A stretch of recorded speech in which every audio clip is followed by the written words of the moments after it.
Saya Dica Elvenita Ayu dari PIAUC semester 6 dengan mata kuliah Metodologi Pengembangan Moral dan Spiritual Anak Usia Dini dengan dosen pengampu Ibu Gustiana MPD, dan saya dari kelompok 1 akan menjelaskan tentang pola orientasi dan tahap perkembangan spiritual anak usia dini.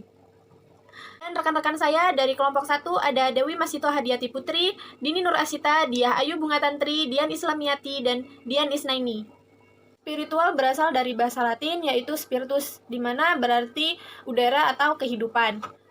Spiritual adalah sesuatu yang dipengaruhi oleh budaya, perkembangan, pengalaman hidup, dan kepercayaan dan nilai kehidupan. Mencermati dari hakikat perilaku anak usia dini yang dihubungkan dengan perkembangan nilai-nilai keagamaan yang muncul dari dirinya. Tentu telah ketahui bahwa pada dasarnya anak usia dini belum mampu memahami hukum, sebab, akibat, dan setiap perilaku yang diperankan oleh setiap manusia. Ada juga peranan guru yang dalam perkembangan spiritual anak usia dini itu mencakup dari berbagai strategi yang mungkin dilakukan guru di sekolah dalam membantu mengembangkan spiritual untuk anak didiknya, memberikan pendidikan keagamaan melalui kurikulum tersembunyi, yakni menjadi sekolah yang sebagai atmosfer agama secara keseluruhan, menjadikan wahana yang kondusif bagi peserta didik untuk menghayati agamanya, tidak hanya sekedar bersifat teoritis, tetapi penghayatan yang benar-benar dikonstruksi dari pengalaman keberagamaan. Memantau peserta didik mengembangkan rasa ketuhanan melalui pendekatan spiritual parenting. Dan tahap perkembangan spiritual anak usia dini juga dapat dikembangkan melalui beberapa fase atau tahapan. Yang pertama ada the virile tile stage atau tingkat dongeng. Yang kedua ada the realistic stage atau tingkat kenyataan. Yang ketiga ada the individual stage, tingkat individu. Teori Flower dalam Desmita 2009 mengusulkan tahap perkembangan spiritual dan keyakinan dapat berkembang hanya dalam lingkungan perkembangan intelektual dan emosional yang dicapai oleh seseorang.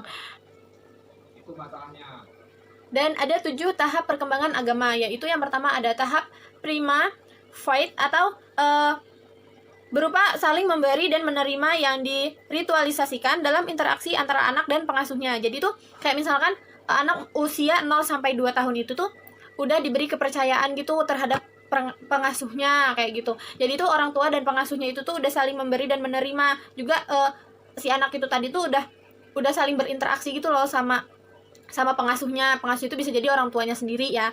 Jadi tuh anak itu udah bisa saling memberi dan menerima. Seperti itu.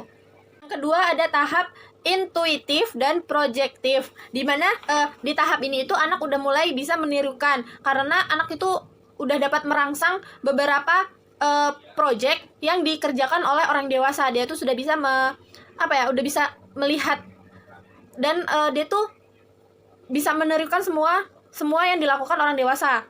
Kayak seperti misalnya si anak itu udah melihat orang tuanya sedang menyapu.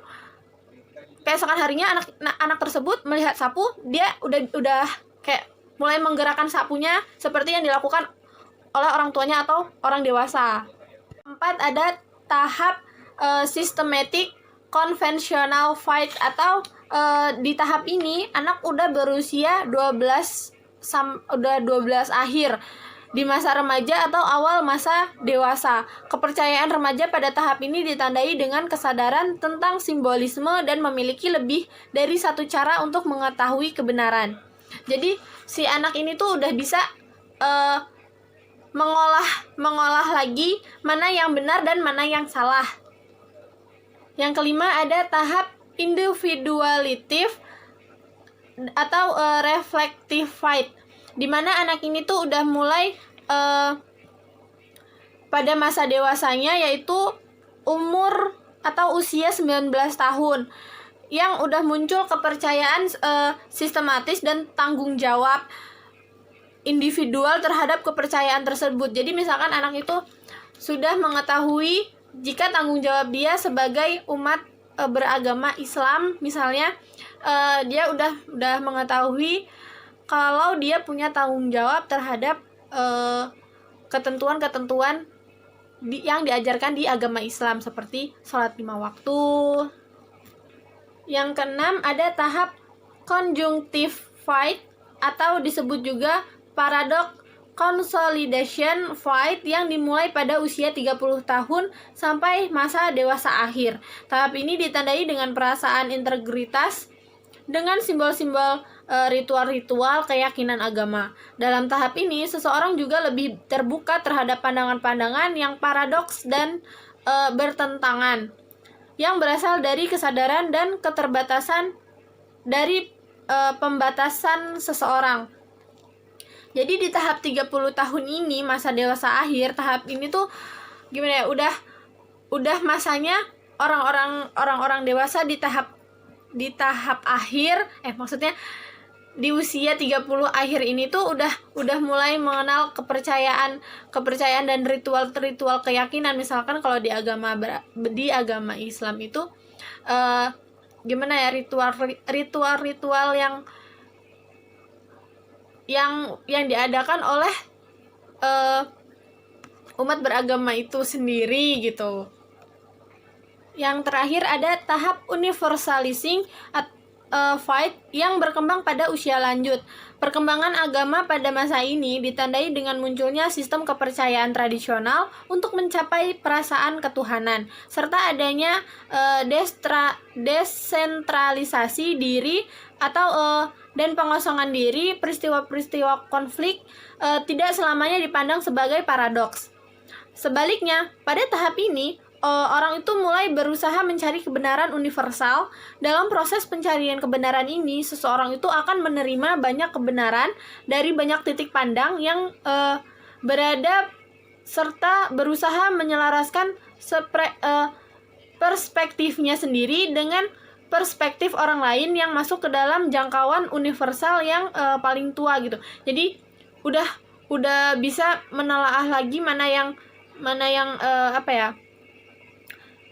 yang menurut dia itu benar-benar adanya gitu, dari nggak langsung menerima orang dari dari orang luar gitu. Jadi itu dia tuh juga udah bisa menelaah dari pandangan perspektifnya dia sendiri maupun dari pandangan perspektifnya orang lain. Jadi kesimpulan dari penjelasan tadi adalah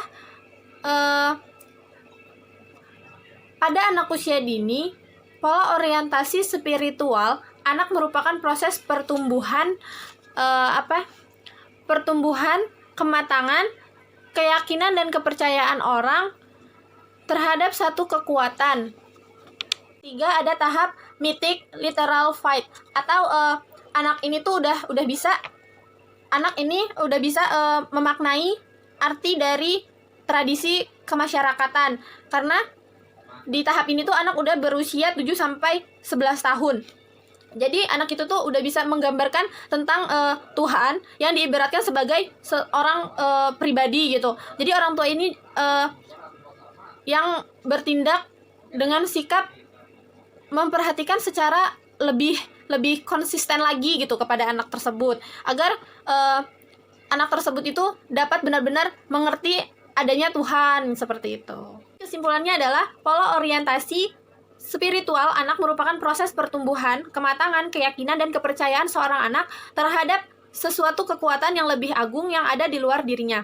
Dan dalam tahap perkembangan moral dan spiritual anak usia dini, tahap perkembangan dimulai sejak umur 0 sampai 6 tahun, di mana dalam tahap ini orang tua sangat berperan penting untuk mengajarkan spiritual kepada anak usia dini.